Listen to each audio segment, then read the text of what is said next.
सभी को जय मसीह की। हम परमेश्वर का धन्यवाद करते हैं। आज हम सीखेंगे कि प्रभु यीशु मसीह कैसे प्रार्थना करते थे। प्रभु के वचनों को, प्रभु की प्रार्थना को आज हम सीखेंगे और सिखाएंगे।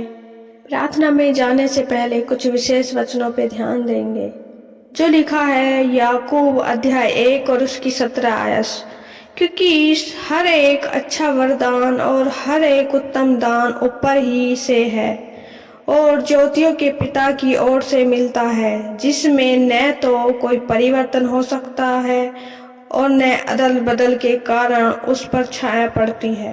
परमेश्वर का वचन बताता है जो वरदान मिला है, जो ऊपर से मिला है, वो उत्तम है और हम उसी के अनुसार हमें कार्य करना चाहिए।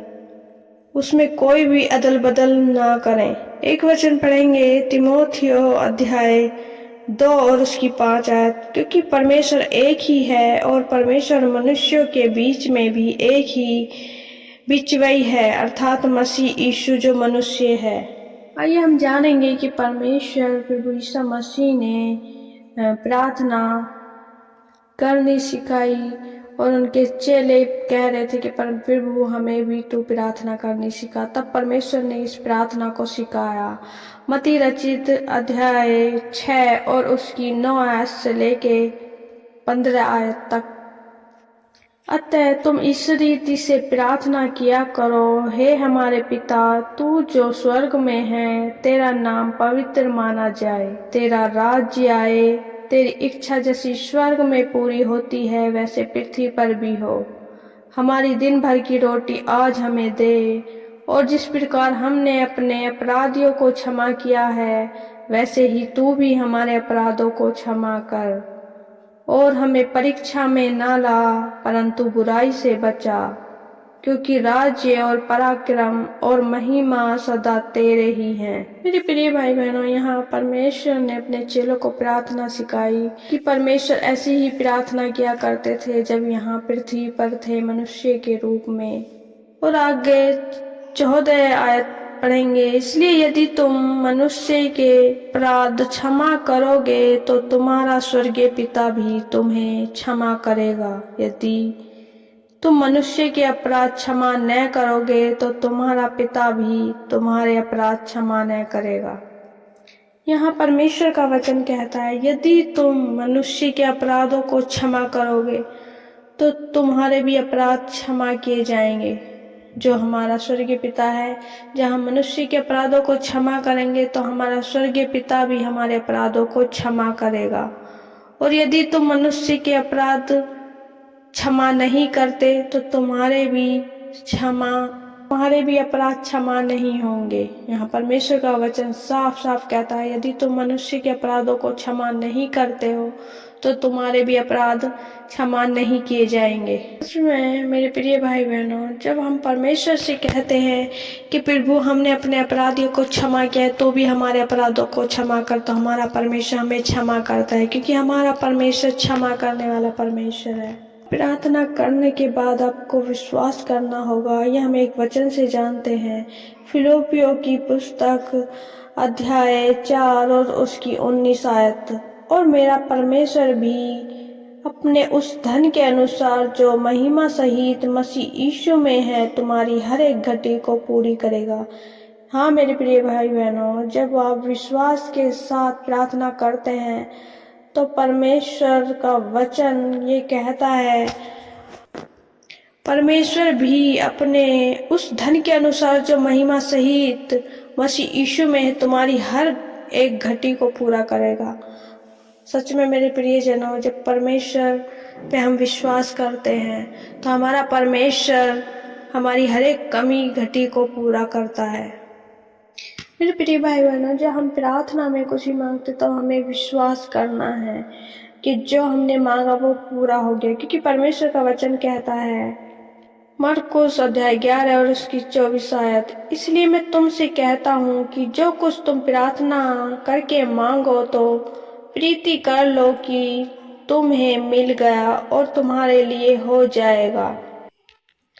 यहाँ पौलुस ने भी समझाया कि विश्वास के बिना परमेश्वर को खुश करना असंभव है, क्योंकि जो उसके पास आता है उसे यकीन करना होता है, उसे विश्वास करना होता है कि परमेश्वर सचमुच है।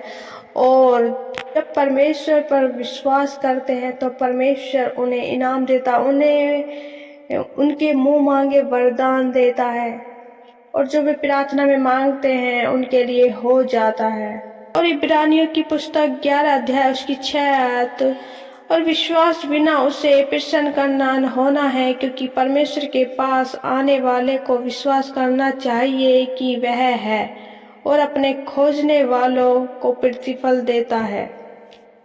यहाँ परमेश्वर का वचन कहता है विश्वास के बिना परमेश्वर को प्रसन्न करना असंभव है, कि परमेश्वर के पास आने वाले को विश्वास करना चाहिए कि वह है। मेरे प्रियजनों, जब परमेश्वर के पास हम आते हैं तो हमें विश्वास करना होता है कि परमेश्वर है। जब हम ऐसे विश्वास करते तो हमारा परमेश्वर हमें सामर्थ्य देता, अपना अभिषेक देता है, हमसे बातचीत करता है, और हम जब परमेश्वर से मांगते हैं वो हमारे लिए होता है, और अपने खोजने वालों को वह प्रतिफल देता है। यानी कि जो परमेश्वर के खोजने वाले हैं, जो परमेश्वर को ढूंढने वाले हैं, उन्हें प्रतिफल देता है। हाँ मेरे प्रियजनों, परमेश्वर का वचन सामर्थी है, और परमेश्वर उन्हें इनाम देता है जो परमेश्वर के खोजी हैं, जो परमेश्वर पर विश्वास करते, परमेश्वर से प्रेम करते, परमेश्वर के वचन में बने रहते, परमेश्वर से प्रार्थना करते रहते हैं। फिर प्रियजनों, हमें ये कहना ही काफी नहीं है कि हमें विश्वास है। हमें प्रतिदिन परमेश्वर की आज्ञा मानकर उन पर चलना चाहिए। हमें परमेश्वर को दिखाना होता है कि हमें वाकई परमेश्वर पर विश्वास है।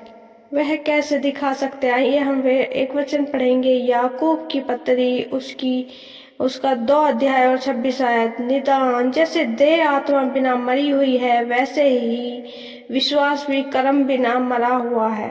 यहाँ परमेश्वर का वचन कहता है जैसे देह, यानी कि जो हमारा शरीर है, वो आत्मा, अगर हमारे अंदर आत्मा नहीं है तो वो क्या है? मरी हुई है। जब हमारी मृत्यु हो जाती है तो हमारी आत्मा हमारे अंदर से निकल जाती है।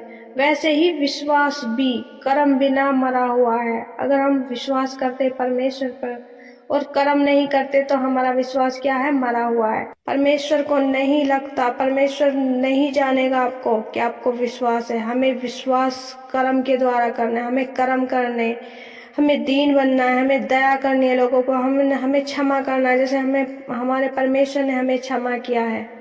हमें प्रेम करना है, अपने पड़ोसियों से अपनी तरह प्रेम करें। सच में मेरे प्रिय भाई बहनों, आप ऐसा करें। परमेश्वर हमारे साथ रहता है। परमेश्वर हमारी हर एक बात को हमारे कहने से पहले हमारे मन की बातों को जानता है और उन्हें पूरा करता है। हम आशा रखते हैं कि परमेश्वर के इन वचनों को पढ़े जाने और सुने जाने के लिए परमेश्वर आप सबको आशीष दे, और आप आशीषित हों आज इस प्रार्थना के द्वारा। सब कुछ प्रभु के हाथों में सौंपते हैं और प्रार्थना यीशु के नाम में मांगते हैं। आमीन।